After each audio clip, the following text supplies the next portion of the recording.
Hello everyone, welcome back. Now we are going to see the topic on data link control services. It is in short, it is called as DLC services. Okay, so data link layer mainly it deals with the procedures for communication between two adjacent devices. So when we have two adjacent devices or it may be the nearby devices, when we want to do a communication, this data link control will do that procedures. Okay, so in this, there are several services it is data link control will provide. One of the services, some of the services are framing. The second one is error control and flow control. So now we are in this video, we are going to see the topics on framing, error control and flow control. First we will see what is a framing. Framing is nothing but this in the data link layer, it will what it will do is it will when the data it is received from the network layer, so it will put the header and it will add the trailer and it will make it as a frame. It will send this frame to the physical layer. So the data link layer, it will convert a packet into a frame and then it will send this packet to this frame to the physical layer. This is the work done by the data link layer. So we can say that framing is nothing but it separates the messages from one source to a destination by adding a sender address and destination address. What do you mean by this definition is that, so usually it works like a postal system. Example is a postal system. So when we take the postal system, so what we do is that we take a letter and we put it inside the envelope, right? So here the letter is nothing but the data and envelope is nothing but a frame. So this envelope will contain both sender address and as well as destination address. Okay, so this frame is also does the same thing. So it is going to separate the message by adding a sender address and destination address in the envelope or in the frame. That is what this framing is going to do. Okay, now there are two types of framing is available. One will be, that is it can be fixed size. The framing can be done in fixed size or it can be done in variable size. Okay, so if we are going for fixed size framing, then there is no need for restricting the boundaries of the frame. Okay, there is no need for restricting the boundaries.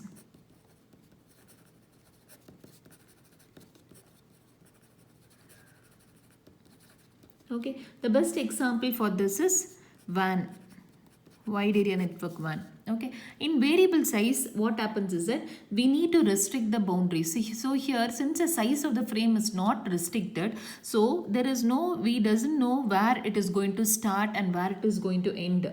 So to deal with this, we doesn't know about it is not known the beginning and the end of the frame is not known. Okay, so for this type of variable size of framing, there are two types of approaches available. One is character oriented approach, other one is bit oriented approach. So in this video, we are not going to deal with fixed size framing. We are going to see only variable size framing. So in this, we are going to see both the types of approaches. One is character oriented approach, other one is bit oriented approach. Okay. Now we will see the topic called character oriented framing.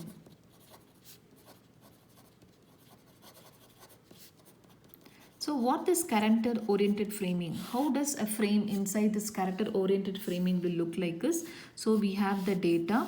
This is a data which we are receiving it from network layer. So apart from this, we are going to add this header and this side we are going to add a trailer, and since it is a variable size approach, we are going to add one more content called flag both at the beginning and at the end. So this is to ensure that this flag will act as a delimiter, or flag, it may be a pattern which will be saying that this is the beginning of the frame, and flag at the end will say that end of the frame. Okay, so this flag, it will be of 8-bit, and this header will contain information about the source address and destination address,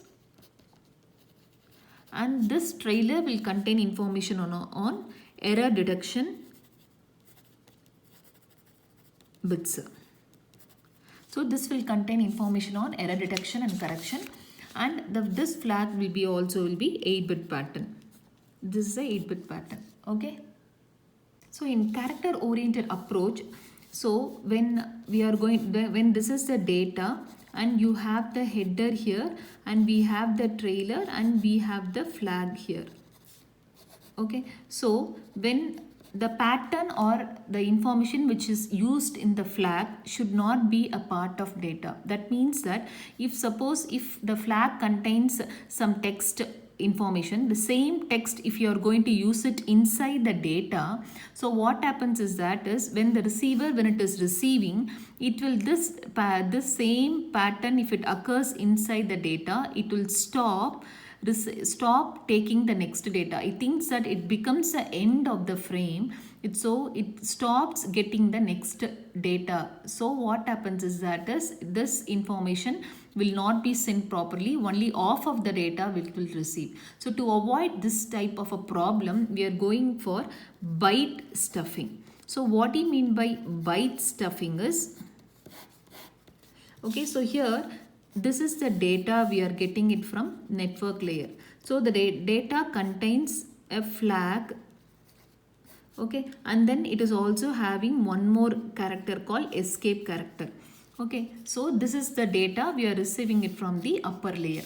So now this we are going to make it into the frame. So here it is having a flag pattern, and after that it is having some escape character, and other characters is also there. Now we are going to add the trailer. Okay, so now we are going to add the trailer here, and this side we are going to add the header information. Okay, header information, and then we are going to add flag. This side we are going to have a flag. So what happens here is, what do you mean by byte stuffing? What do you mean by byte stuffing is, whenever if you are going to have the same pattern flag over here in the inside the data, we are going to add one extra byte. So that extra byte is called escape character. So before this flag, we are going to add one extra byte, and this one over here, and here, and also we are going to add this escape character before this also. This also we are going to add. So because of adding this extra byte before this flag and before this escape character, the receiver will avoid stopping this data. So what the receiver will do is, it will think that this flag is also a part of data, so it will not ignore the next part of the data. So this is why we are going in for byte stuffing. So what this receiver will do is, receiver now it will receive the same data. See here, you have the flag here, and you have the header, and then you have the escape character, and you have flag, two escape characters, and then you have the trailer. At last you are having flag. So what this is in the sender side, and this is in the receiver side. So what this receiver will do is that whenever it encounters escape character, it will ignore that escape character. It will take only this flag, and then this two escape characters also, when it encounters, it will ignore this, and it will take only the one escape character. So this is the data it has been, the receiver has received in the data link layer. So this is called as byte unstuffing. So it is going to unstuff the data. So here we are going to do byte stuffing. Here we are going to do unstuffing. So what do you mean by byte stuffing and unstuffing is the process of adding one extra byte whenever there is a flag or escape character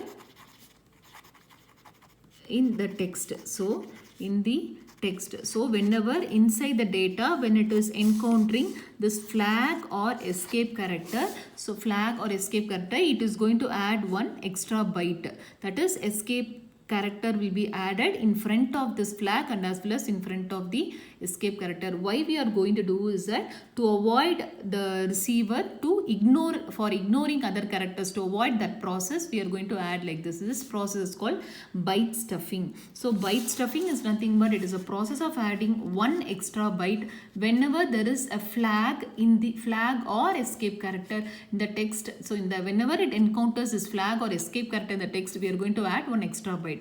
This process is called as byte stuffing. Okay. So in character oriented approach, so byte stuffing is done where we are going to add one extra byte in front of the flag or in front of the escape character. Now we are going to the second type of approach, that is bit oriented approach. So what do you mean by bit oriented approaches? So a frame inside, we will see we will see that definition later. First we will see how does a frame looks over here. So you have a flag, it will be everything, it will be in the bits. So and then we have the header and we have the data, we have the trailer, at last we have the flag. This is the same format only. This also, the frame also look like in this. So here for example, suppose this is the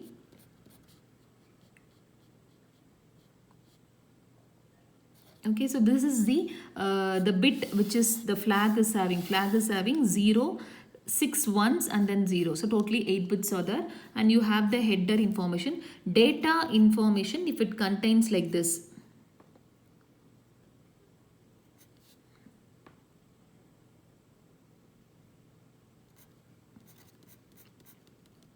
Okay, it can be anything, and then you have the trailer. At last we will be having the same bits, the same bits we will be having it in the end of the frame also. This is how the frame looks like.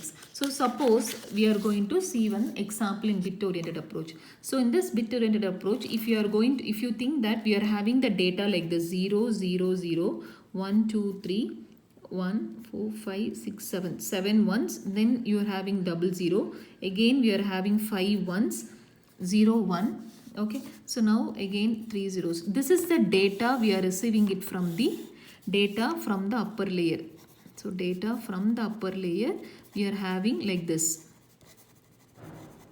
Okay, so what we are going to do in bit oriented approaches, we are going to here also we are going to do the stuffing. So what happens over here is, so here since if you see the flag, what is the flag contains? Flag contains 0 6 1 6 1 and then 0. So when the inside the data, if you encounter a 0 followed by 5 ones, see here, so here there is no problem, here there is 0, it is followed by 1 2 3 4 5 1. So when it encounters this type of pattern inside the data, what this bit oriented approach will do is it will add extra byte after this, extra bit after this 5 1. So here the 0 will be added. After encountering this, it will add extra 0. Likewise over here this is not a problem. So again it is having 0 followed by 5 ones. So when it encounters this, it will add a 0 bit. So this is called stuffing. So when we see the data inside this, what we will get over here is 0 0 0. Then what we have is 5 ones. Again 0 will be added, since we are going to add 1 1 0 0 1 2 3 4 5. Again 0 will be added, 0 1 0 0. So what happens over here is in bit stuffing, this 0 extra bit is added over here, 2 extra bits, that is called zeros added, and then we'll have the trailer here. At last we'll have the flag will contain 0 6 ones 0. So likewise this side also we have the header, and this side we have 0 6 ones 0. Okay, this is the flag and this is the header and this is the data, this is trailer and flag. So this is how it will send it from the sender side. So sender side will send the data like this. Now in the receiver side, it will receive the same data. So what? It will receive the same data like this.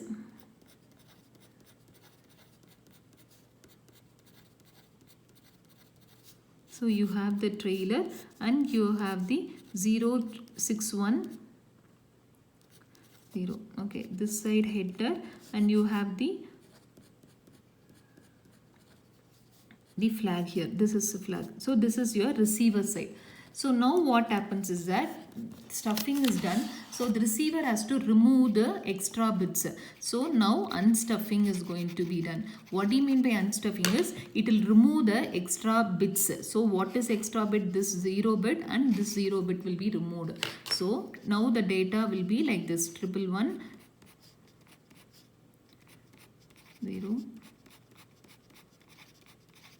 So this is the data which will be given to the next higher layer. So if you see the data which has been sent from the sender side and the data which you receive in the receiver side will be one and the same. So when we are going to use bit oriented approach, we are going to add 2 extra bits whenever you are going to encounter this 5 consecutive ones which follows a 0. So we can say what is bit oriented approach?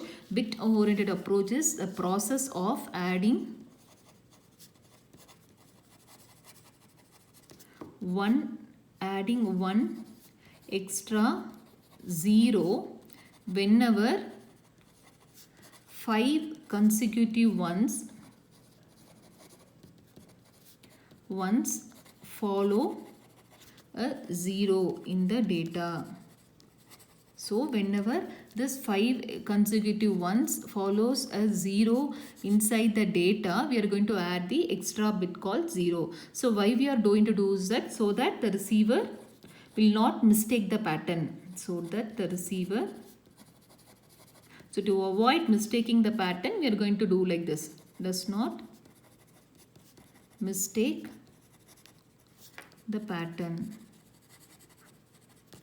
So in bit oriented approach, we are going to add like this. So this is the data we are going to send. So in stuffing, so whenever encounters this type of pattern, it is going to add to a 0 bit. So here we are encountering 2 patterns, same pattern. So we are adding 2 extra 0 bit in the data and we are sending it to the receiving side. Receiver side will unstuff, will remove the 2 extra bits and it will take the original data. So you understood this bit oriented approach. Next we will see the next service, that is flow control. So flow control we will explain with the help of producer-consumer problem. So in the sending side, this is the sending side. So we have the data link layer. So in the data link layer, you can assume that there is a producer. Okay, and in the receiving side,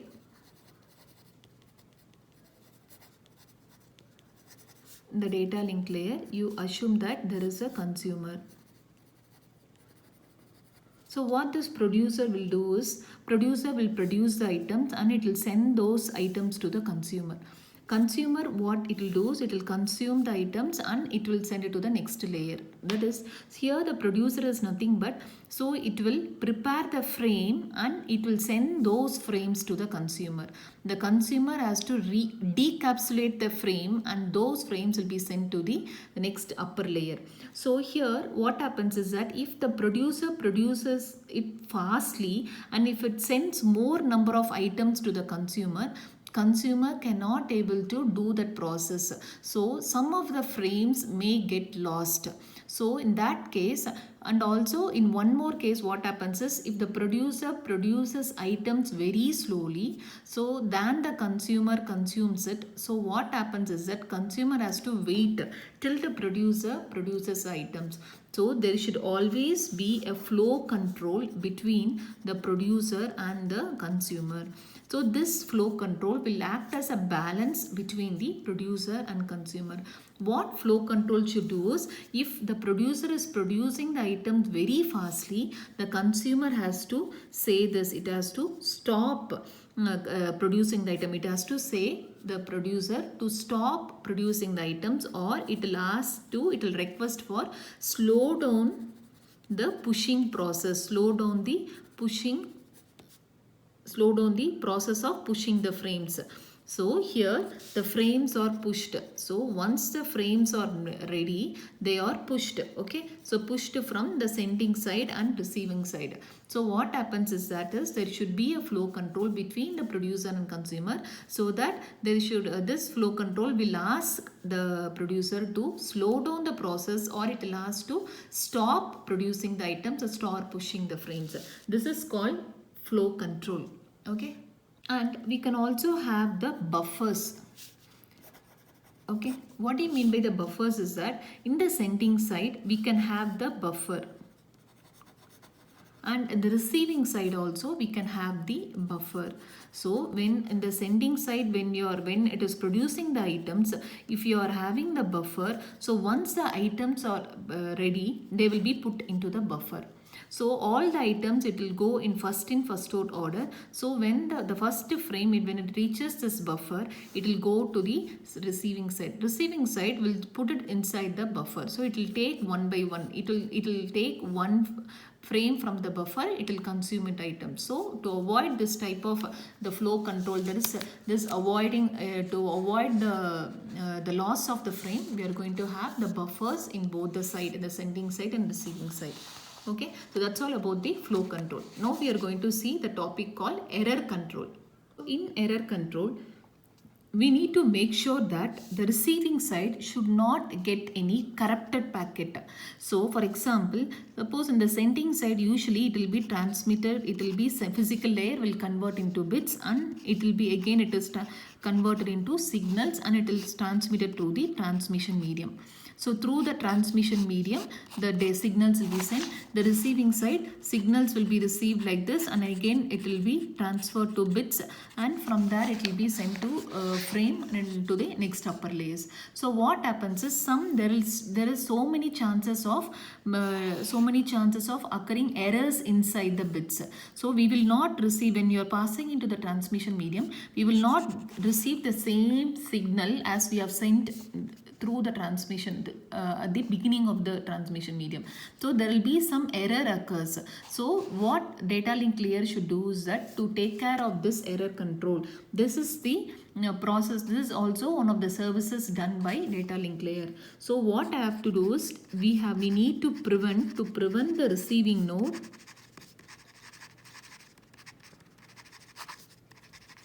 from delivering corrupted packets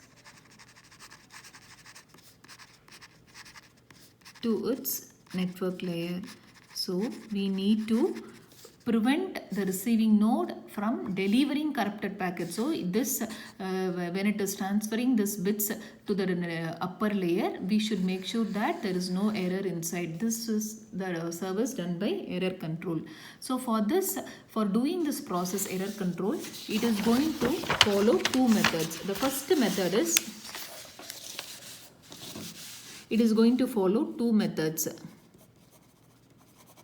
Okay, the first method is, so whenever any corrupted packet, the receiver in the receiving side, if it receives any corrupted packet, it is going to discard that packet.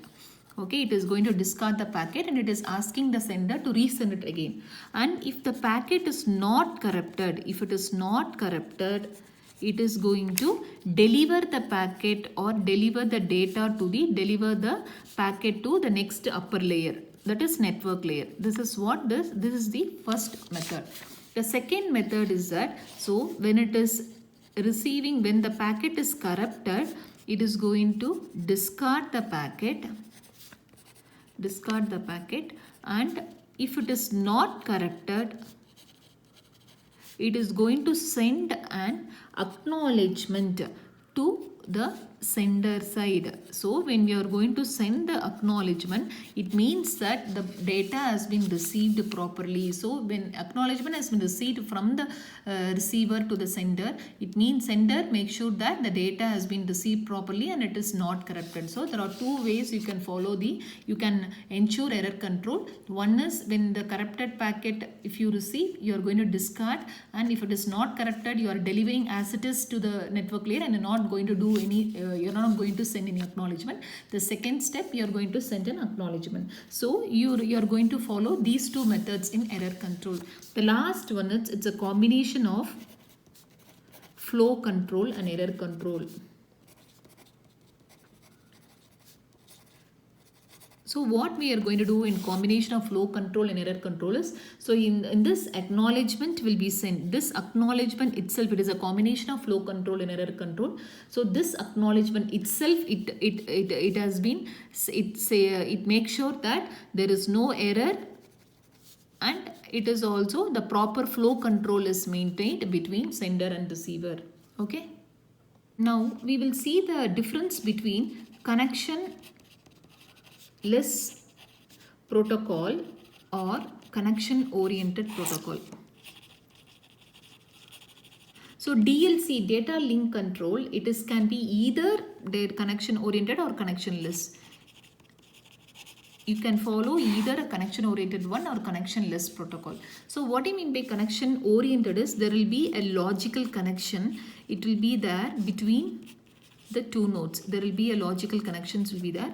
But in connectionless, there is no physical connection or there is no logical connection. Okay, next is here the each frames are independent. So they are not connected with each other. They are independent.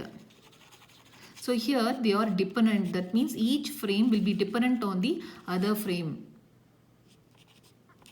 Okay, it is each frames are dependent on the other frames. Here the frames are not numbered. They are not numbered and they are not ordered also.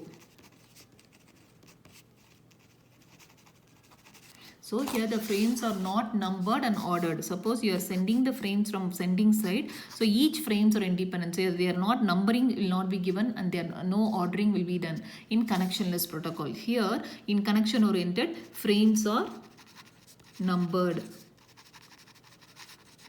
and they are ordered also. Okay, the example for this is here we can take a LAN, we will be using connectionless protocol. Here point-to-point network we will be using connection oriented protocol. So in this topic we have learnt what we have learnt is we have learnt on DLC services, we learnt on framing. In the framing we learnt on two types of approaches. One is character oriented approach, other one is bit oriented approach. In character oriented approach you will be adding extra byte before that flag and as well as escape character. In case of bit oriented approach you will be adding extra bit. Whenever 5 consecutive ones follows a 0 you will be adding an 0. Okay, this is what bit oriented approach. And next we learnt on error control and we learnt on flow control, and now the last topic is connection oriented and connectionless. We saw the differences between connection oriented and connectionless protocol. Okay, thank you.